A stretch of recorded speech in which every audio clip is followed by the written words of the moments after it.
Alors, Jean chapitre 19, verset 16 ou 17, on va commencer là. Mais avant de commencer là, j'aimerais vous lire un autre passage. Le passage se trouve dans 1 Corinthiens et j'ai pensé initialement à juste citer un verset, mais j'aimerais ça lire le passage pour que vous voyez le contexte dans lequel que Paul écrit ceci aux Corinthiens. Les Corinthiens, en passant, à une église très semblable à la nôtre, une église remplie de personnes bien instruites, des gens de toutes sortes de cultures, d'arrière-plan. Corinthe, c'est une ville où tout le monde venait de partout. C'est des gens quand même intelligents. Beaucoup de discussions, beaucoup de débats à l'intérieur de l'Église, et Paul adresse ça dans le premier chapitre, verset 18, il dit « Car la prédication de la croix est une folie pour ceux qui périssent, mais pour nous qui sommes sauvés, elle est une grande puissance de Dieu. Aussi est-il écrit, je détruirai la sagesse des sages et j'anéantirai l'intelligence des intelligents. Où est le sage? Où est le scribe? Où est le disputeur de ce siècle? Dieu n'a-t-il pas convaincu de folie la sagesse du monde? Car puisque le monde, avec sa sagesse, n'a point connu Dieu dans la sagesse de Dieu, il a plu à Dieu de sauver les croyants par la folie de la prédication. Les Juifs demandent des miracles et les Grecs cherchent la sagesse. Nous prêchons Christ crucifié. Scandale pour les Juifs et folie pour les païens. Mais puissance de Dieu et sagesse de Dieu pour ceux qui sont appelés, tant que Juifs que Grecs, car la folie de Dieu est plus sage que les hommes, et la faiblesse de Dieu est plus forte que les hommes. Considérez, frères, que parmi vous qui avez été appelés, il n'y a beaucoup de sages selon la chair, ni beaucoup de puissants, ni beaucoup de nobles, mais Dieu a choisi les choses folles du monde pour confondre les sages. Dieu a choisi les choses faibles du monde pour confondre les forts. Et Dieu a choisi les choses viles du monde et celles qu'on méprise, celles qui ne sont point pour le réduire à néant, celles qui sont, afin que nulle chair ne se glorifie devant Dieu. Or, c'est par lui que vous étiez en Jésus-Christ, lequel, de par Dieu, a été fait pour nous sagesse, justice, sanctification et rédemption, afin, comme il est écrit, que celui qui se glorifie dans le Seigneur. Je cite ce passage-là simplement parce que ce passage représente pour nous quelque chose d'important. Ce passage nous parle de la crucifixion de notre Seigneur. Et Paul adresse plusieurs différents éléments qui peuvent nous aider à bien cibler ce que c'est vraiment la crucifixion. Nous, on connaît beaucoup de détails grâce aux historiens, grâce aux gens qui ont fait beaucoup de recherches sur la culture des Romains, comment les Juifs agissaient, et mettre ça ensemble pour donner une image de cette crucifixion. On a 4 évangiles, et les 4 évangiles, écrits à différents moments dans l'histoire, nous ont donné quand même différentes perspectives. Et on se pose la question, qui est le témoin oculaire? Souvent, quand on a un tribunal, on va appeler des témoins. Et les témoins vont donner un récit de ce qu'ils ont vu. Qu'est-ce qu'ils ont vu. Et chacun voit les choses un peu différentes. Soit par la perspective, la position. Des fois, c'est par simplement une différence de vision, arrière-plan culturel qui nous aide à voir les choses d'une certaine façon. Et on remercie le Seigneur pour le fait qu'il nous a donné les 4 évangiles et qui nous a donné les épîtres qui nous ont aidés à comprendre ce que c'est cet événement dans l'histoire. Pour nous, les enfants de Dieu, il y a une importance incroyable par rapport à la crucifixion. Moi, je peux parler de ma perspective personnelle. C'est là où Jésus est mort pour mes péchés. Je le sais, je l'ai lu, je l'ai entendu, je le crois. Okay? Ça, c'est moi, ma perspective personnelle. Mais la question qu'on devrait se poser, c'est quoi la perspective de Dieu par rapport à le Fils qui donne sa vie pour nous, les pécheurs? Je pense que cette perspective est très importante. ça va nous rendre très humbles. Comme Paul parlait dans 1 Corinthiens, on est humilié par ce qui est arrivé à la croix. Nous, on s'attend à un Messie qui va venir, qui va prendre le pouvoir, un Messie qui va bien diriger les choses. On est tanné de vivre dans un monde de péché. Et pourtant, ce qui est fait, c'était quelque chose de horrible, même atroce. De mourir sur un croix comme un criminel. Mais c'est l'image qu'on a. Et c'est incroyable comment est-ce qu'on doit prendre ceci parce que c'est le plan de Dieu. Non, toutes les prophéties se sont accomplies là. Il y a quelqu'un qui a fait un inventaire. On nous dit qu'il y a au-dessus de 300 prophéties que Jésus a accomplies sur la terre. La grande majorité se sont trouvées sur le chemin à la croix. Et quand on regarde ceci, on réalise très rapidement que c'était un événement qui était important pour Dieu. Si lui en a tellement parlé pendant l'Ancien Testament, pendant des années, des centaines d'années, il arrive pour nous raconter d'avance ce qui va arriver. Et enfin, on arrive à la crucifixion et ces choses se présentent exactement comme prévu. Ça nous parle un peu de comment est-ce que Dieu prenait ça au sérieux. Comment est-ce que Dieu était là pour bien détailler ce qui va arriver. Now, verset 16 nous dit, « Alors, il leur livrait pour être crucifiés. » Now, l'idée ici, c'est qu'on a plusieurs choses qui sont arrivées avant, et alors, Jean peut dire, alors, il parle de quoi? Ben, en fait, quand il parle de les 6 tribunaux que Jésus a survécu, et je dis ça avec entre guillemets, parce que survécu, c'était une façon insultante envers le Fils de Dieu, de lui faire passer des tribunaux qui sont premièrement illégaux, de la part de Anne, et ensuite de son gendre, Caïphe, et en troisième, c'était le Sanhédrin, qui ont attendu, eux autres, le lever du soleil pour le rendre légal, ce tribunal, qui n'était pas légal. Après ça, il y avait le tribunal devant les tribunaux que Pilate a fait. Et entre les 2 tribunaux de Pilate, il y avait un de Hérode, où, en fin de compte, rien ne se passait. Et après ça, on avait un jugement. Et Yvon l'a bien présenté la semaine passée. Le jugement de Pilate. Pilate est obligé de donner sa décision. Et ensuite, il avait à ce moment-là la condamnation des Juifs qui disaient quoi? Crucifie-le, crucifie-le. Hein? Vous vous souvenez de ça? Et Pilate était menacé par le chantage des Juifs. Si tu ne fais pas ce qu'on te dit, tu n'es pas un ami de César. Déjà, il y a quelques prises de prix contre lui.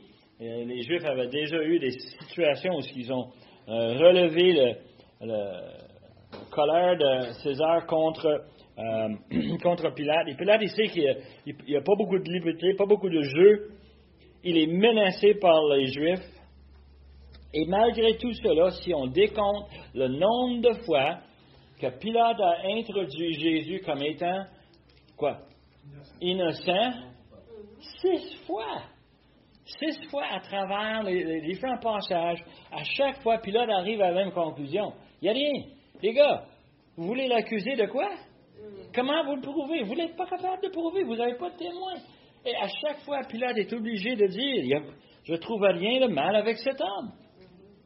Et pourtant, il essaie d'apaiser la foule. Vous vous souvenez, il a pris Jésus, il l'a fait battre, il l'a amené plein de sang, plein de coups.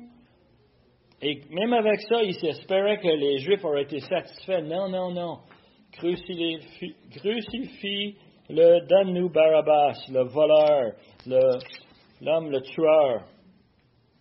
Et ensuite, Pilate, il va le livrer. C'est ça qu'il nous dit. Alors, après toutes ces choses-là, il le livrait pour être crucifié. Now, dans la mécanique judiciaire romaine, il faut comprendre comment ça se fait. C'est que tu as une équipe de personnes qui sont dédiées à faire l'exécution des prisonniers. C'est eux autres qui vont prendre le jugement puis ils vont le mettre en pratique. Et justement, ce qu'il voulait dire ici, le mot en grec, c'est un mot technique qui voulait dire que Pilate déposait le coupable, non coupable, Jésus, dans la main au bourreau pour l'exécution. Now, Rome avait différentes sortes d'exécutions en passant. Nous, on parle de crucifixion parce que comme enfant de Dieu, on l'a entendu depuis longtemps, n'est-ce pas? Moi, c'est depuis mon enfance que j'entends parler de Jésus mort sur la croix. Crucifié. Mais ce n'était pas la seule façon. Si on était un citoyen romain, c'était impossible de nous faire passer par la crucifixion. C'était considéré beaucoup trop vil, beaucoup trop atroce pour un citoyen. L'exemple flagrant qu'on a, c'est dans 2 Timothée, où Paul se prépare pour son jugement, et il sait que ça s'en vient. Il sait qu'il va perdre la vie. Et nous, on nous dit que Paul a perdu la vie avec quoi? Décapitation. Vite, rapide, c'est fini. Paul était un Romain. Et on l'a vu dans Actes chapitre 16, lorsqu'il était en Philippe, et puis, ils l'ont mis dans la prison. Il dit, comment c'est ça que tu mets en prison un citoyen romain sans preuve, sans tribunal?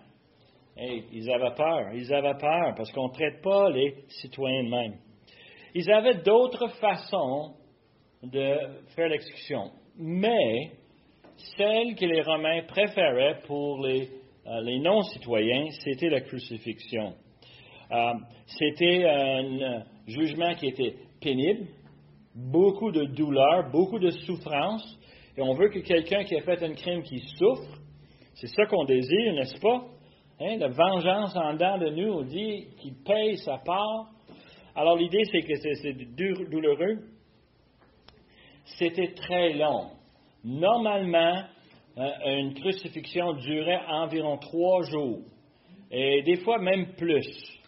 À un point que même après le décès du coupable, on laissait son corps là pour que les oiseaux le mangent. Mais c'était incroyable comment c'était dégueulasse. Et ça nous introduit à une autre caractéristique. C'est une punition, mais aussi c'était un avertissement. Si toi tu penses que tu peux faire des crimes puis s'en sauver, regarde sur le bois, regarde sur la croix.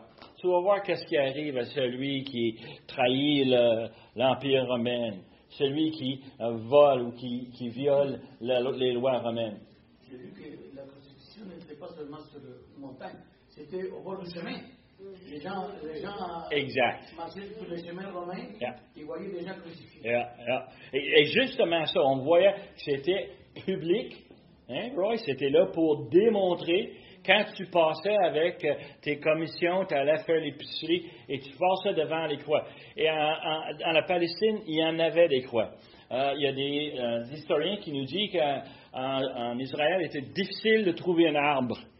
Tellement qu'on avait coupé les arbres pour en faire les croix.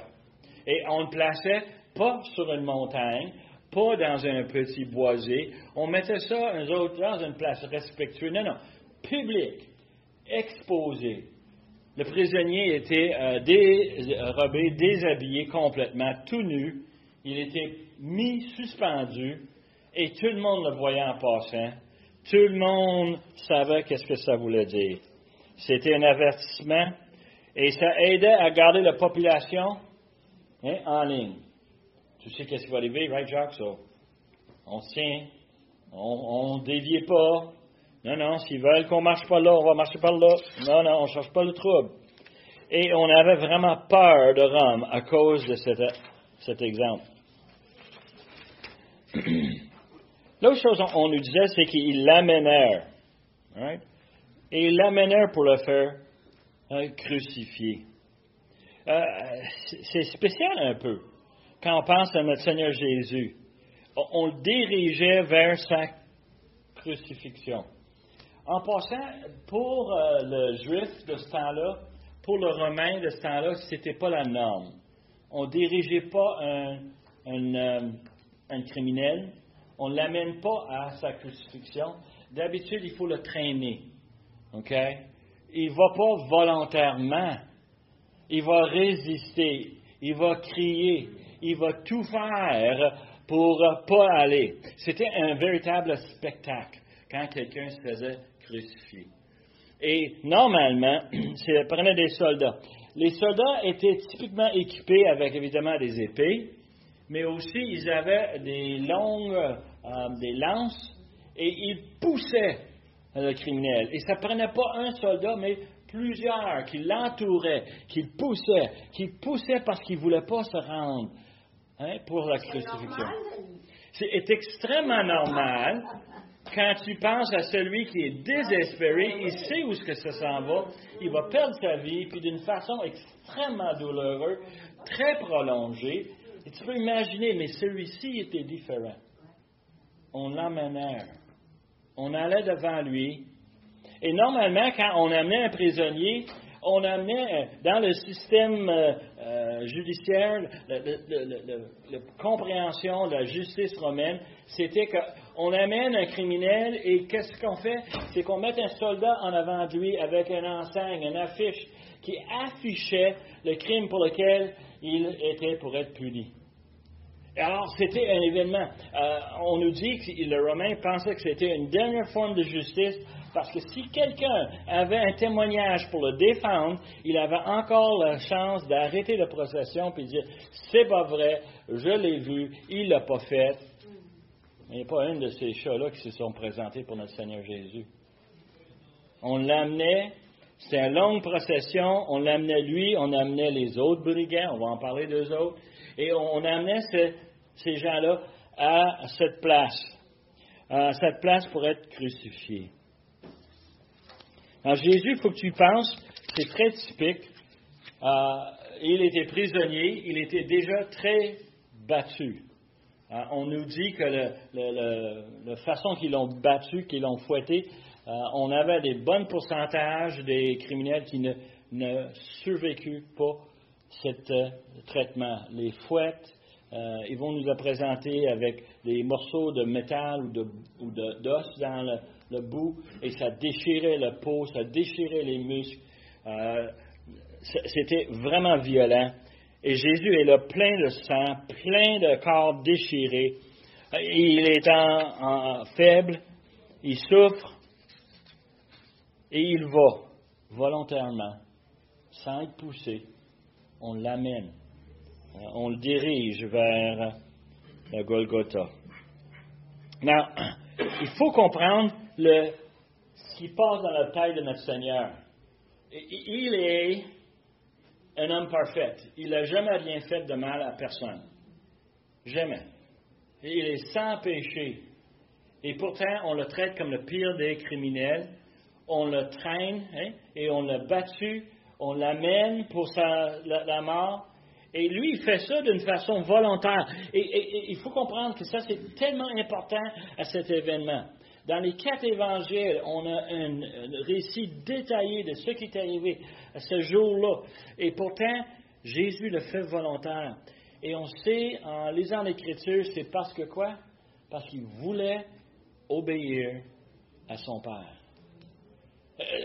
Ça nous échappe. À chaque fois qu'on regarde les Écritures, c'est caché dedans, mais on lit et on est pris par les événements, on est pris par les réactions des gens, on est pris par tout ce qui s'arrive, les événements surnaturels. Mais la partie la plus miraculeuse, c'est que le Fils de Dieu était là et il cherchait à plaire son Père. Il cherchait à plaire son Père. Pourquoi?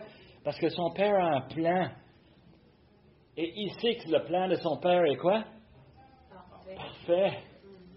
Il n'y a rien de mal là-dedans. Il va souffrir, mais pour une bonne cause, pour une bonne raison, pour plaire au Père, pour lui racheter un peuple, pour payer les péchés du monde, pour payer vos péchés, pour payer mes péchés. Alors, déjà, je sais pas pour vous autres, mais je suis extrêmement humilié par cet événement-là. Je me sens très petit face à un Seigneur, parce que moi, j'aurais été comme les autres, Rosa. Moi, j'aurais été là en train de crier à toute tête. Moi, j'aurais été là en train d'essayer de m'en sortir de quelque façon, d'un autre. Mais non, il est volontaire, il va. Le sens de justice humaine contre le sens de justice de Dieu. C'est comme on a lu tantôt, hein? La sagesse de l'homme Hein? C'est la folie, hein? La folie de Dieu. Ça, c'est la sagesse de Dieu.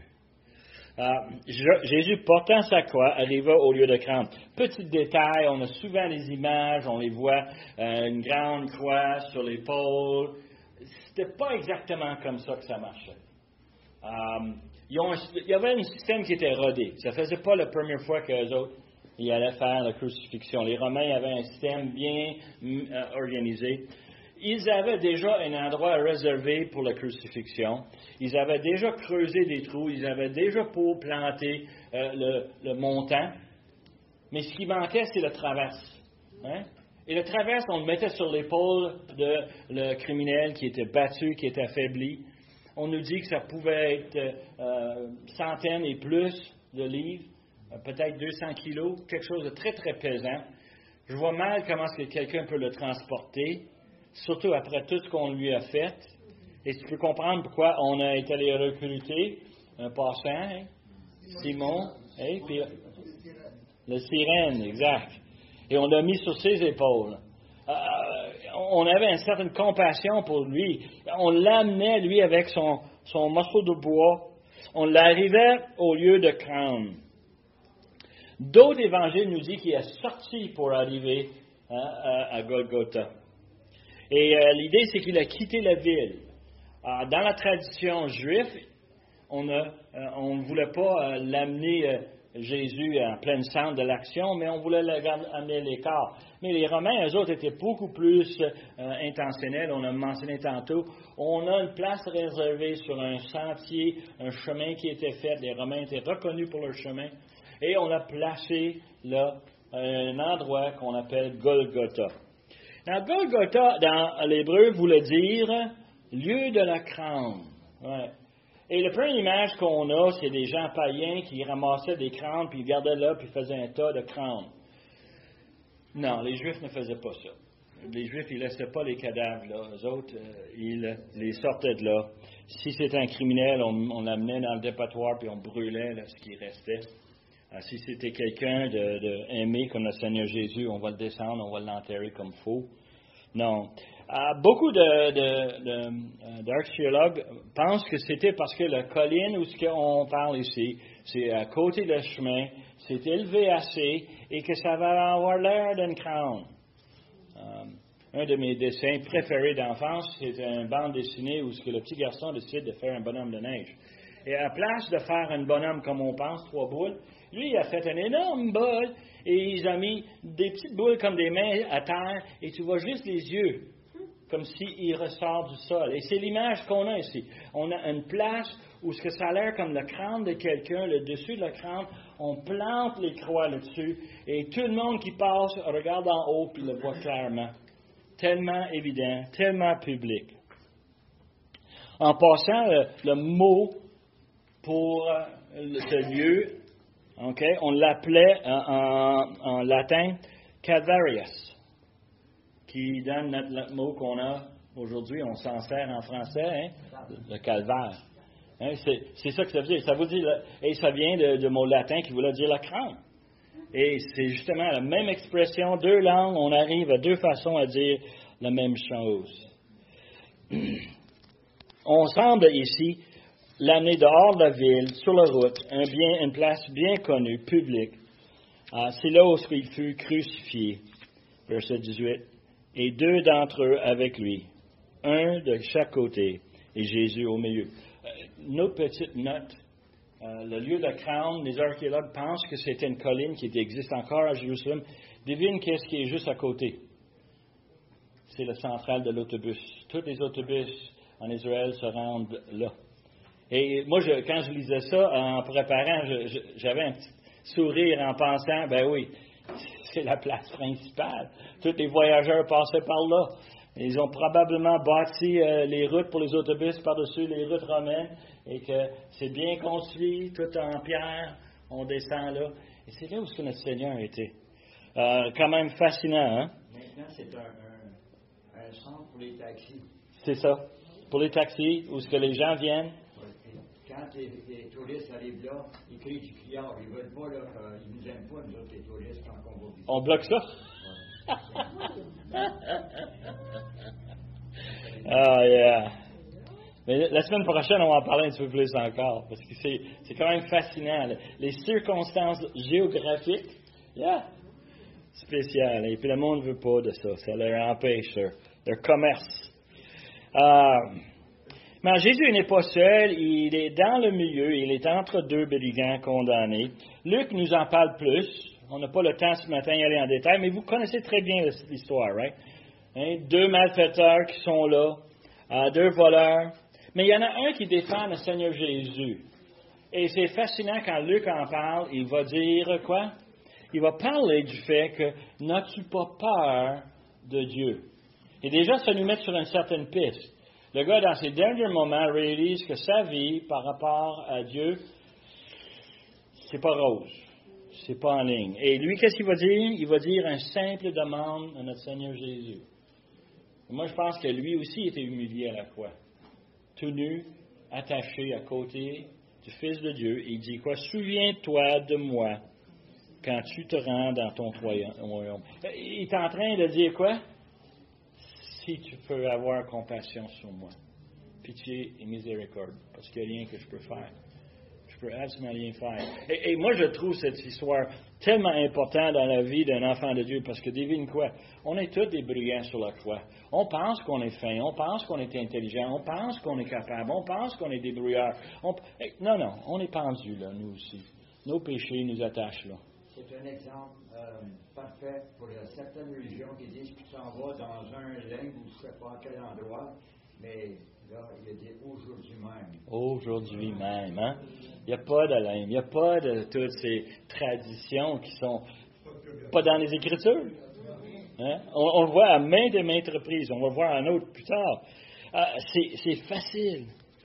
Et c'est encore un autre exemple de comment est-ce que Dieu a voulu que notre Seigneur Jésus remplisse, qu'il accomplit une prophétie. Parce que dans Ésaïe 53, on l'a lu, verset 12, 53, il nous dit « Parce qu'il s'est livré lui-même à la mort, volontaire, et qu'il a été mis au nombre des malfaiteurs. » Le mot hébreu voulait dire qu'on le décompte. 1, 2, 3, 4, Jésus, 5, 6, 7. Parmi les malfaiteurs, décomptés parmi ces 3-là. Et verset 19, Pilate fit une inscription, et il plaça sur la croix et qu'il était ainsi conçu. Jean nous raconte ces choses à partir de sa mémoire, et on se pose la question, pourquoi est-ce qu'il s'inquiète ici pour la politique? Parce que c'est ça que c'est, hein? Il a écrit une inscription, il place au-dessus de Jésus, ça dit Jésus de Nazareth, roi des Juifs. Et beaucoup des Juifs lurent cette inscription parce que le lieu où Jésus fut crucifié était près de la ville. Il était en hébreu, en latin et en grec. Hébreu, le langage religieux, en latin, le langage légal, et en grec, le langage des intelligences, de la sagesse. C'est le langage où tout le monde cherche une éducation grecque. Et il l'a mis en les 3 langues pour être sûr que tout le monde le voit, tout le monde le comprend. Et il fait ça d'une façon publique pour toutes les nations. Mais Pilate fait ça pour une vraie raison, c'est pour insulter les Juifs. Hein. Il est vraiment frustré qu'il n'a pas pu faire la justice. Et c'est sa façon d'aller leur donner un petit coup en dernier. Et eux autres, les Juifs, n'étaient pas d'accord. Les principaux sacrificateurs des Juifs dirent à Pilate, n'écris pas ça, roi des Juifs, mais écris ce qu'il a dit. Je suis roi des Juifs. Et Pilate a répondu, non, ce que j'ai écrit, je l'ai écrit. Pensez-vous que Pilate était au courant de l'Ancien Testament? Pas de tout. Pas de tout. Moi, je suis convaincu de ça. Il ne connaissait rien là-dedans. Il s'en foutait même, comme beaucoup de monde aujourd'hui. Mais sans savoir, il l'accomplit. Et sans savoir, ça veut dire que Dieu est en contrôle, même des noufs comme Pilate. Il est en contrôle. Il fait faire ce qu'il veut faire. Il sait que son fils va mourir sur la croix.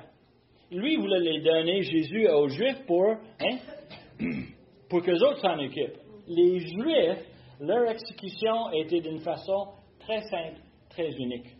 Les Juifs, eux autres, quand ils tuaient quelqu'un, ils le lapidaient.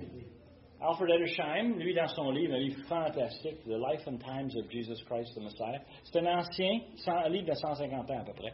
C'est un ancien étudiant pour devenir rabbin, et en faisant ses études, devine quoi? Il rencontre le Seigneur. Il réalise que toutes ces traditions, ce sont des traditions, mais la parole de Dieu est vraie. Et à chaque fois que lui regarde l'Ancien Testament, et lui a dit que dans ses études à lui, il a trouvé la place où on faisait les exécutions juives. C'était un énorme trou qu'ils avaient creusé, et on jetait le coupable dans le trou en espérant qu'il va mourir, casser le cou en descendant. Si ça ne marchait pas, le premier témoin contre lui était pour prendre un roche aussi pesant qu'il pouvait, et il déposait sur lui en essayant d'écraser la crâne ou la poitrine. Et si ça ne marchait pas après ça, on envoyait le deuxième témoin, parce qu'il prenait tout le temps 2 témoins. Le deuxième témoin prenait une roche, et lui, il lançait. Et puis, si les 2 roches ne faisaient pas le travail, tout le monde prenait des roches et on l'enterrait dans le trou. Il ne fallait pas se sauver. Hein? Il ne fallait pas qu'il soit sauvé. Il fallait mourir tout de suite. Il fallait qu'il moure. Mais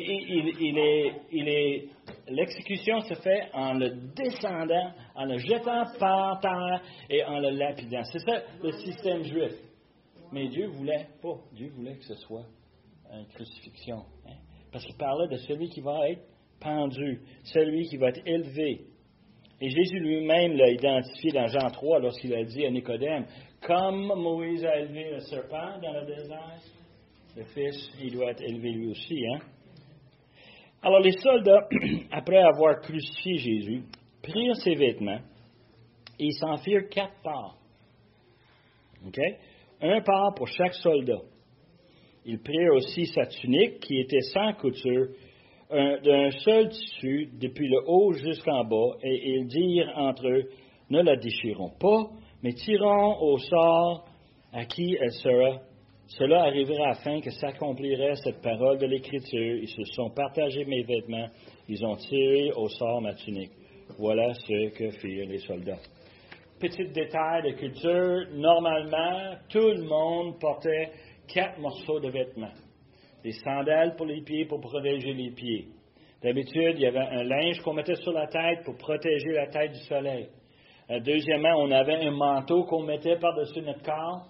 Et puis après ça, on avait une ceinture assez grande qu'on amenait, puis on attachait ce manteau-là pour le garder fermé. Alors les 4 morceaux, mais Jésus avait un 5e, c'était une tunique. La tunique sans couture. Assez rare, parce qu'évidemment, on faisait du linge avec ce qu'on avait, mais de faire un tissu assez grand, que ce soit fait sans couture, qu'on pouvait le porter comme une tunique, Jésus en avait un. Et alors, normalement, celui dans l'équipe qui faisait l'exécution, eux autres recevaient le linge. On amenait le prisonnier, on le déshabillait, et ensuite, on prenait le linge. 4 morceaux, 4 soldats, ça se divise bien. Oh, il y a une 5e. Oh, on ne peut pas le déchirer, c'est tellement beau. Qu'est-ce qu'on va faire? On va le tirer au sort. Et tout ça pour accomplir ce qui est écrit dans Psaume 22. 22, verset 18. Now, couple de petites histoires à côté, juste pour vous donner un peu de couleur. Dans l'Ancien Testament, il y avait un autre bonhomme qui avait un tunique qui était sans couture. C'était le souverain sacrificateur. Et lorsqu'il allait pour présenter le sacrifice pour Israël dans le lieu très saint, il mettait cette tunique, il mettait cet habit qui n'avait aucune couture. Et c'était une image de celui qui était pour représenter un prêtre qui représente le peuple. Attends une minute. Notre Seigneur Jésus, il nous représente, nous? Il va, amen. Il va pour nous. C'est lui notre prêtre. Hein? Une petite histoire banale. Hein? Une autre chose, je m'en vais un peu à gauche, mais c'est tellement intéressant dans les préparations. Un prêtre, c'était quelqu'un qui était pour représenter le peuple. Hein? Dans le latin, on l'appelait un pontifex. Pontifex. Et littéralement, un pontifex, c'est celui qui construit un pont. Celui qui fait le lien. Hein? Pour moi, celui qui vient de Vaudreuil, c'est le pont que je veux. Je veux quelqu'un qui va m'amener l'autre bord. Hein? Le prêtre, c'est celui qui était supposé nous représenter et nous amener à Dieu. Et vous savez que moi, il y en a un seul. Il n'y en a qu'un seul qui peut le faire. Hein? C'est fascinant, hein? C'est lui le lien. C'est la manière qui a été faite. Mon frère, mais par contre, le pape, il se nomme le pontife. Ah oui, c'est lui. Si vous êtes un peu habitué avec le monde catholique. C'est celui qui est supposé nous amener. Il nous amène loin. Ah. Loin, pas proche de la route chemin. Non, hein? D'ailleurs, dans la Bible hébraïque que je lis le plus souvent en ligne, il y a une traduction française à côté. Et le mot pour Cohen, le mot hébreu pour prêtre, qui est traduit par pontife. Oui, pontife. Dans les juifs français. Uh-huh. Ils prennent ce terme exact, right? Exact. Et c'est fascinant de le voir. Et puis, on voit notre Seigneur, c'est lui vraiment celui qui représente, qui est notre pontife. Ouais. Verset 25, une partie de l'histoire encore que je trouve, je ne veux pas dire bizarre, mais c'est hors de la norme. C'est quelque chose. Jean raconte ceci, personne d'autre en parle. OK? Mais Jean, il parle ici, près de la croix de Jésus, se tenait sa mère et sa sœur de sa mère, Marie, femme de Clopas, Marie de Magdala. Jésus, voyant sa mère et auprès d'elle le disciple qu'il aimait, dit à sa mère, « Femme, voici ton fils. » Puis il dit au disciple, « Voilà ta mère. » Et dès ce moment, le disciple l'a pris chez lui. Ça prend un témoin oculaire pour raconter un événement différent, n'est-ce pas? Ça prend quelqu'un qui avait une certaine perspective. Et là, on raconte l'histoire de 4 femmes et un homme, et on les identifie, ou presque. OK? Première chose qu'il identifie, c'est sa mère, mais il ne nomme pas. Vous savez que Marie est identifiée à seulement quelques reprises dans les évangiles? Évidemment, à la naissance de notre Seigneur Jésus. Hein? Deuxièmement, quand? Les noces de Cana. Hein? Et puis là... L'arrivée de Jésus au temple pour être circoncis, je pense. Je pense qu'il y a une personne âgée qui a dit « Mes yeux ont vu ton salut. » Simeon, hein? Et puis ensuite, après ça, il y avait, quand Jésus est arrivé à la première Pâques, qu'il était assez vieux, il a descendu avec ses parents, et puis évidemment, il est resté dans le temple. Mais Marie cherchait son fils à ce moment-là. Quoi d'autre? On l'a ici, on l'a dans Acte 1, où ce qu'elle est dans la chambre haute avec les autres croyants, puis avec quoi? Ses autres fils et ses filles. On parle ici de conversion, hein? Parce que les autres pensaient que leur frère était insensé, fou. Et pourtant, sa mère est ici. Et on se pose la question, pourquoi est-ce qu'on n'identifie pas?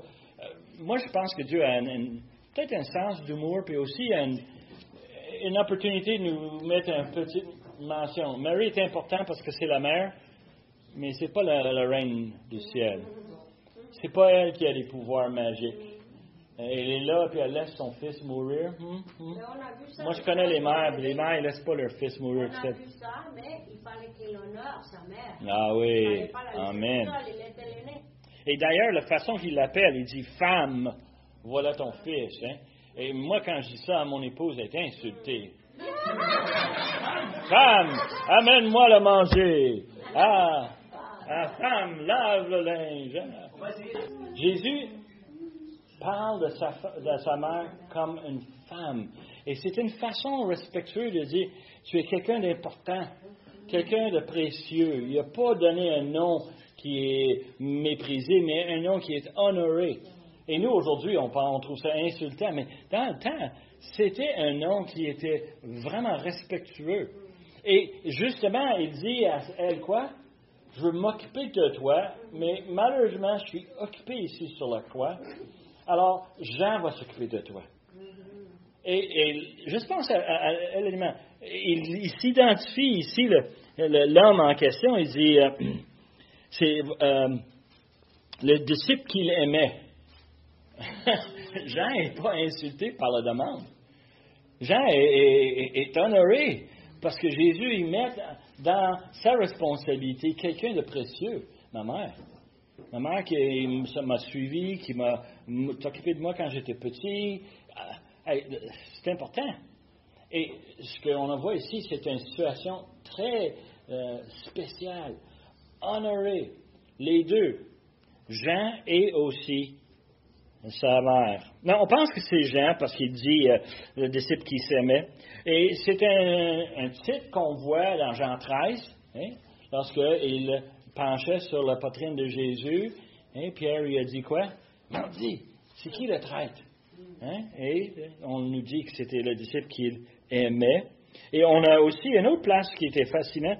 C'est plus tard, quand Jésus rencontre les disciples en Galilée, après sa mort, après sa résurrection, et c'est le disciple que Jésus aimait qui a dit à Pierre, c'est le Seigneur qui était là sur le rivage. Et Pierre, il a réagi tout à fait normal. Il a quoi? Il s'est lancé à l'eau, il s'est mis à nager, il voulait voir le Seigneur. Et la troisième fois qu'il prend troisième autre fois qu'il en parle, c'est plus loin dans le même passage où ce que Jésus expliquait à Pierre comment est-ce qu'il va mourir. Et Pierre pose la question au sujet de l'autre. Et il pointe le disciple que Jésus aimait. Hein? Et d'ailleurs, moi je pense qu'on va arriver à ce passage-là, mais s'il dit c'est parce que Jean était proche, parce que Jean était proche, il a entendu, et Jean l'a mis dans son évangile. Jean est celui qu'on dit, c'est celui qui ne se nomme pas jamais, mais ici il se nomme. On a aussi d'autres caractères ici. On a la sœur de sa mère. Ce passage ne nous dit pas exact, mais les autres évangiles nous disent son nom, c'est Salomé. Salomé était la sœur de Marie, mais aussi, c'était quelqu'un qui était bien connu dans la famille. C'était la mère de Jacques et de Jean. Jésus était cousin avec Jacques et Jean. Et tout à coup, on regarde les évangiles, on regarde en arrière, puis on dit, ça a du bon sens. Jésus va appeler qui? Il va appeler ses cousins, il les connaît bien. Il les voit souvent à tous les événements familiaux. Il peut s'identifier avec. Et on voit cette situation, elle est là avec sa sœur, la tante de Jésus, Salomé. Et ensuite, Marie, la femme de Clopas. Dans Clopas, on n'a pas beaucoup de références, mais ce qu'on sait, c'est que Clopas, c'était une autre forme du nom Alphée. Et parmi les 12 disciples, il y avait un autre Jacques qui s'appelait Jacques, fils d'Alphée. Jacques le mineur.